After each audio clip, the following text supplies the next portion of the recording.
स्वामी समर्थ. कसे आहेत तुम्ही सगळे? मस्त आहेत ना? मस्तच राहतं. चला आपल्या नवीन एका व्हिडिओमध्ये तुमचं सगळ्यांचं मनापासून स्वागत आहे. माझा आवाज थोडासा बदल येत असेल, पण ह्या 2-4 दिवसात ना थंडीचं एवढं म्हणजे वातावरण बेकार झालं आहे ना, त्याच्यामुळे मग माझी तब्येत थोडी ठीक नाही आहे. त्याच्यामुळे मग थोडासा आवाज बदल येत असेल. आणि तसं पण पहिलाच माझा आवाज थोडासा म्हणजे वेगळाच आवाज आहे मला तर माझा स्वतःचा आवाज अजिबात आवडत नाही. पण पोरी म्हणतात की नाही मम्मी चांगला येते आवाज, तुला तसं वाटतं आहे म्हणून. तर असं जाऊ द्या, आता व्हिडिओला सुरुवात करू आपल्या. तर इथे ना दुसऱ्या दिवशीचा म्हणजे दुपारचा टायमिंग आहे हा. रात्रीपासून हे माझ्या मागं लागले होते की माझे पाय ना हिवाळ्यामध्ये खूप खराब होतात. म्हणजेच चिऱ्या वगैरे पडायचं, पुन्हा पाय जास्त घाण व्हायचे. उन्हाळ्यात एवढे छान पाय राहतात ना की एकसुद्धा म्हणजे पायाला पडलेली चीर दिसत नाही, एवढे छान पाय उन्हाळ्यात होतात. तर ह्यांनीसुद्धा उन्हाळ्यात पाय बघितल्याच्या नंतर म्हणले की एवढे चांगले पाय कशानं झाले, काय वापरलं काय नाही.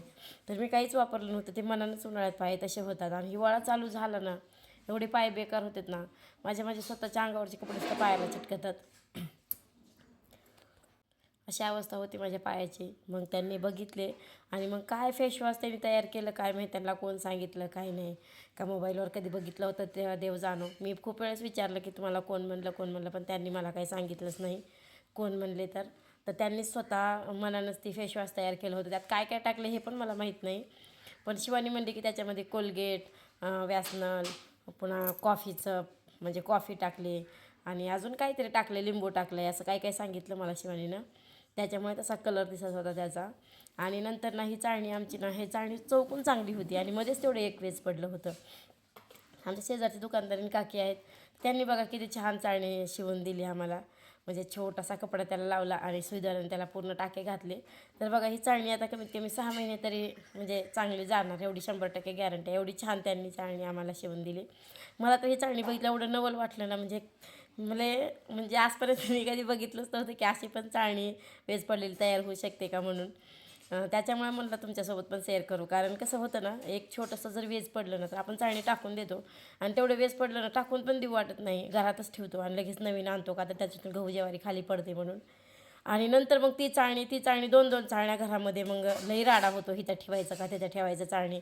ही उचलून तिथं ठेव, ती उचलून तिथं ठेव. आधीच आपल्या घरात ना किती बी मोठं घर झालं ना तरी जास्त पसारा झाला ना तर मग राडा जास्तच होतो.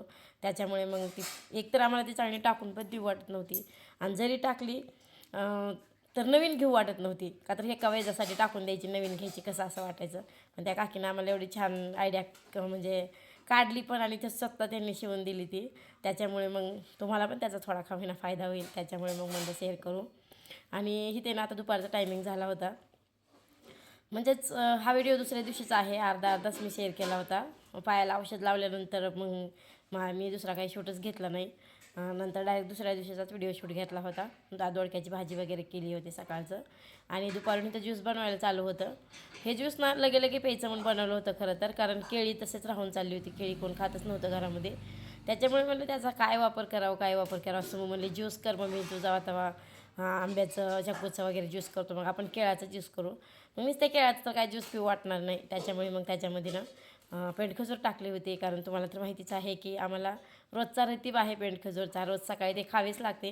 नाहीतर लगेच आमच्या नवऱ्याचा फोन असतो की पेंडखजूर खाल्ली का नाही, चहाच्या अगोदर रोज 4 तरी खात जावा म्हणून आम्हा तिघी मायलिकेला सांगितलेलं आहे. त्याच्यामुळे मग ते आणून ठेवलेले आहे. पण रोज तरी काही खाऊ वाटते का माणसाची किती म्हणजे चांगलं खायला भेटलं तरी माणसाला पुन्हा खाऊन कंटाळा येतो. आणि जेव्हा परिस्थिती नाजूक असते तर तेव्हा वाटतं की मला हे खायला नाही, मला ते खायला नाही, असं असतं. तर 2-3 पाकिटं होते, त्याच्यामुळे मग एक जे अर्धं पाकिट राहिलं होतं त्याचंच मी ज्यूस बनवायला चालू आहे.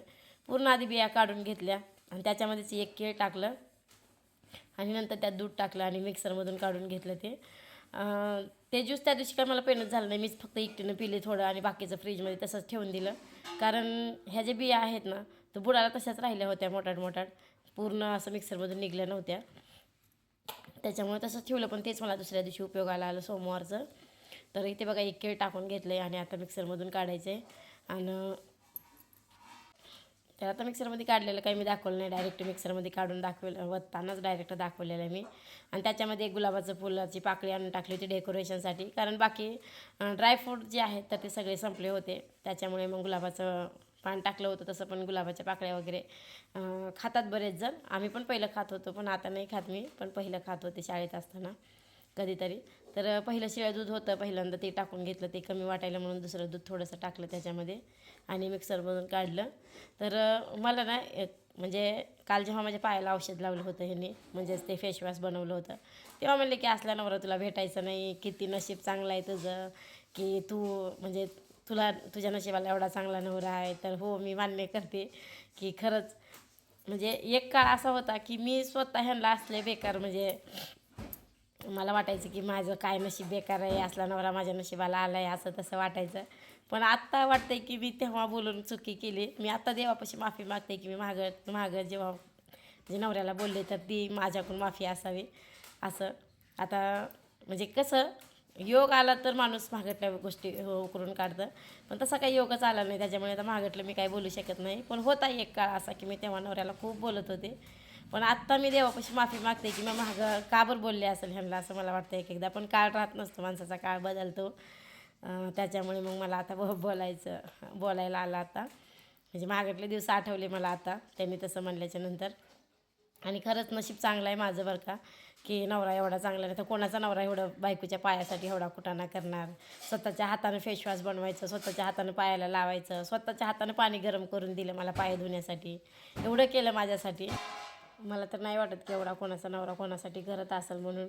तर असो, जाऊ दे, आता मी नवऱ्याचं गुणगान काही गात नाही, कारण व्हिडिओ माझा छोटाच राहिला. इथं काकू दळण करत होत्या, कालची चाळणी शिवून ठेवली होती, तर त्याच्यापासूनच बघत होत्या दळण कसं होतं. तर खूप छान झालं, एक पण ज्वारीचा गहूचा दाणा पडला नाही खाली.